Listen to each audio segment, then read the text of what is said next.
కాకినాడ రోడ్ల మండలం నేమం గ్రామం ఎల్విన్పేటలో గల శ్రీ సీతారాముల విగ్రహ ప్రతిష్ట కార్యక్రమం ఘనంగా జరిగింది. కార్యక్రమంలో భాగంగా ఆదివారం విఘ్నేశ్వర పూజ, పుణ్యాహవచనం, యాగశాల ప్రవేశం, పూజలు, క్షీరాదివాసం, ధాన్యాదివాసం, పుష్పాదివాసం, విగ్రహ ప్రతిష్ట, స్వామివారి దివ్య కళ్యాణం, పూర్ణాహుతి కార్యక్రమాలను ఘనంగా నిర్వహించారు. ఆలయానికి విగ్రహాలను తోలి వెంకటరమణ, అమల దంపతులు, వారి కుటుంబ సభ్యులు విగ్రహ ప్రతిష్ట కార్యక్రమంలో పాల్గొని పూజలు చేశారు. ఆలయానికి కాకినాడ రోడ్ల ఎమ్మెల్యే పంతం నానాజీ విచ్చేయగా ఆలయ కమిటీ సభ్యులు పూర్ణకుమ్మంతో స్వాగతం పలికారు. ఎమ్మెల్యే నానాజీ ఆలయంలో స్వామివారిని దర్శించుకుని పూజలు చేశారు. అదేవిధంగా ఆలయ గర్భగుడిలోని మండపంలోనూ టైల్స్ వేయించిన తలాటం హరీష్ ఆలయానికి విచ్చేసి స్వామివారిని దర్శించుకుని పూజలు చేశారు.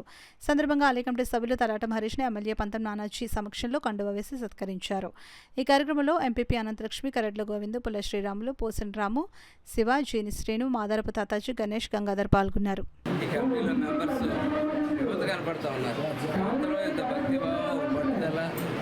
ఎవరో ఆపేసినటువంటి పునర్నిర్మించాలా, దాన్ని పెట్టాలి అనేది ఒక ధ్యేయంగా తీసుకుని ఇవాళ గుడిని నిర్మించి చాలా అందంగా నిర్మించి చూపులకి ఆకట్టుకునే విధంగా ఖచ్చితంగా పూర్వం మనం రాంకోళ్ళు అనుకునే ప్రతి ఊళ్ళోనే ఉండేది.